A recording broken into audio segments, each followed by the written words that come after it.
Well, TNT isn't a bad propellant, but what else can I use?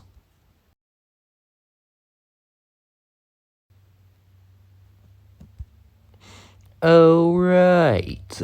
Fire in the hole!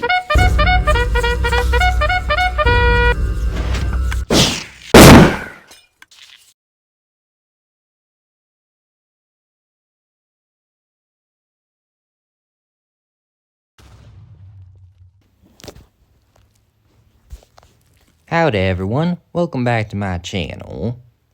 Today, I got a new weapon to show you all. That being Apollo Mark 17. Named after one of the Greek gods, the one who famously guided the arrow that hit Achilles' heel. Yeah, it's like, I remember too, how did I come up with this weapon again? Oh, right, yeah. Like, I remember too, is like watching, Redstone Maniac's video. Oh, and how they managed to make, too, like, a new, what was it, hypersonic arrow cannon that uses wind charges. Oh, okay, to, like, launch to, like, silverfish into, like all the arrows of silverfish. I thought, oh, hey, that's pretty cool. And that gave me the idea, though, of what if I try and do that with withers? How effective would that be? Oh, and the end result being incredibly effective. Yeah. Like, for example, too, if I go over here. First, let me show you, too, the range of what this does. Like, okay, using silverfish to fire arrows.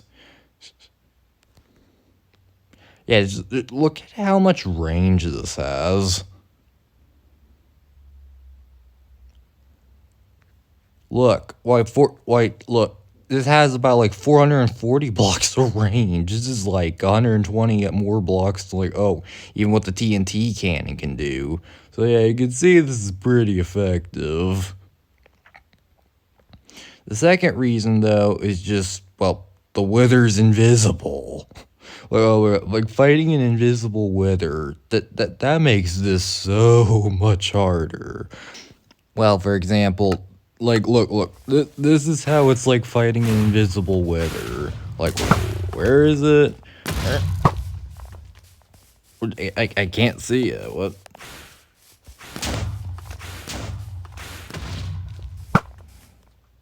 Like, I don't even know where the thing I'm fighting is.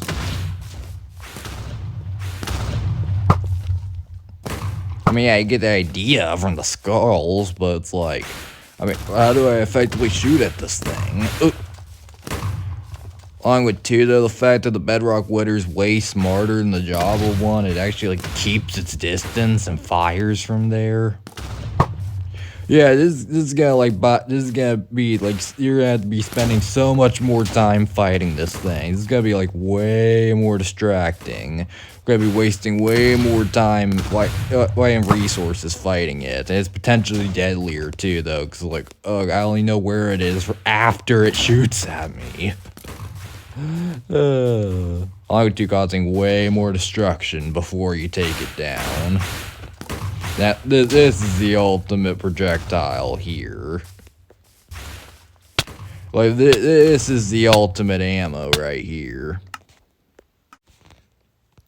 Another advantage of using infestation and wind charge potions over TNT as a propellant is that it is way cheaper. Way cheaper.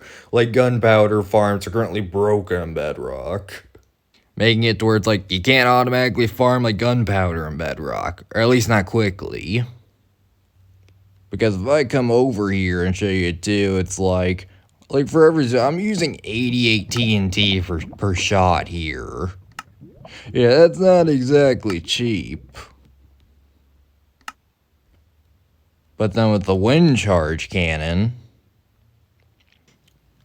all it costs to fire this thing is just an LA, which, you just give it an item, and then just, drop the same item down here and lure it down here.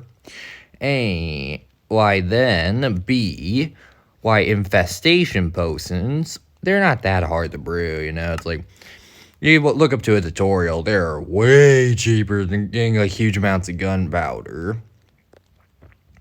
And then finally, by getting wind charge potions. Again, way cheaper than that amount of gunpowder. So yeah, it's like you get more bang for, like you get, not only is it cheaper, but it's also like way deadlier, you know, way more range, way more firepower. Now, okay, granted, there is like the drawback. There is a drawback to this, and that it does take way longer to reload. You know, it's like, oh, got the TNT cannon over there. It only takes like a few you can fire like every few seconds. But then, like, oh, with the wind charge cannon here, you gotta wait till like, oh, a little over 3 minutes for this thing to recharge.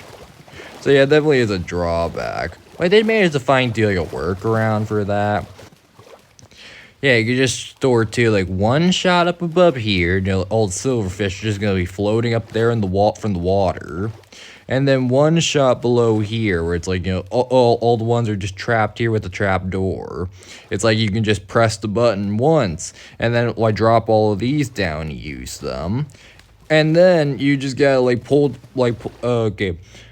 Like, pull this lever here. You don't even need to pull it in all reality. Like, it'll just automatically pull, and then just press the button again, and then you got another shot all ready to be used. So like, it still takes a long time to reload, but it's like you know, at least you got like 2 shots ready. You know, it's like a revolver in that regard. Well, it takes a long time to reload, but hey, at least you got some shots ready, like preloaded. Now, I normally would give like a tutorial by the end of my videos how to make one of these things, but it's like, sadly, I'm really short in time and how long I could spend like recording this video. And also, too, though, these artillery pieces are really complex. You know, like if I show you like the interior workings of this.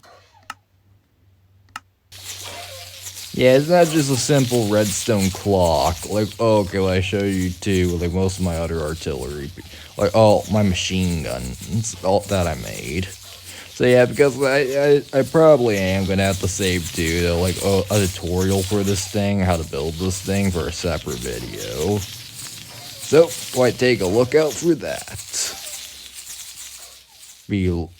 So, make sure to be looking out for that video.